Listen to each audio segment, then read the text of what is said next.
Hey Commonplace, this weekend we move into yellow phase in Clinton County. So what does yellow phase mean for the Commonplace? Not a whole lot. Our church model for the last 10 years has been to cram as many people into a tight space as possible every Sunday. Now this has been wonderful in regard to savings on our heating bills in the winter. But it is miserable when it comes to any kind of social distancing at the church on Sunday.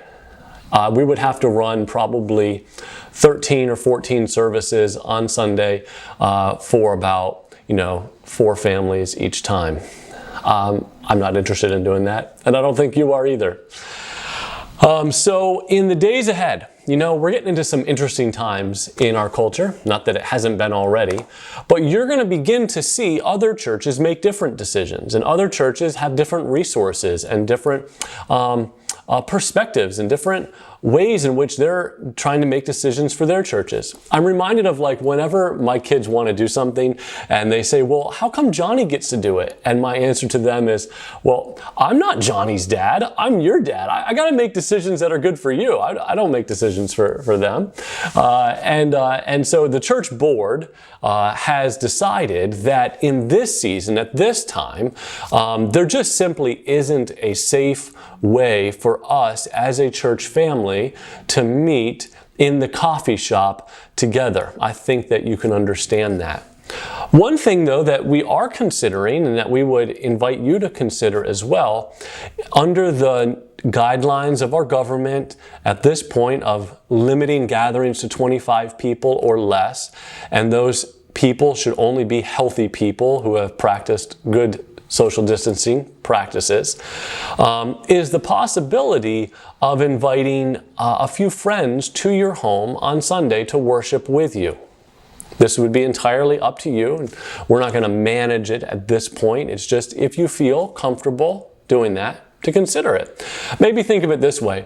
If you would feel comfortable, or if you are planning, say, to have a barbecue in your backyard on the weekend, and you feel like that would be a safe and a prudent thing for you and your family at this point, then consider the possibility of worshiping with another friend or another family on Sunday. In some really beautiful way, this takes us a little bit closer to what the early church was like. In Acts chapter 2, it says that the early church, day by day, attended the temple together, and they were breaking bread in their homes. They received their food with glad and generous hearts, praising God and having favor with all the people. And the Lord added to their number day by day those who were being saved. In other words, what we see is that rather than church at home or with a few others, house church, we can call it house church, being a limiting thing, could it be that the gospel and the move of God could be accelerated in this season? There's something really beautiful about worshiping and praying together in small numbers.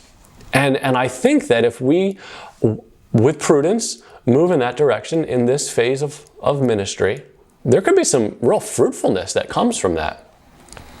Now, I'm also going to say that some of you are still at high risk, and this would be a bad idea for you. So don't watch this and then say, oh, Pastor Josh says I have to meet with somebody on Sunday. That's not what I'm saying, all right?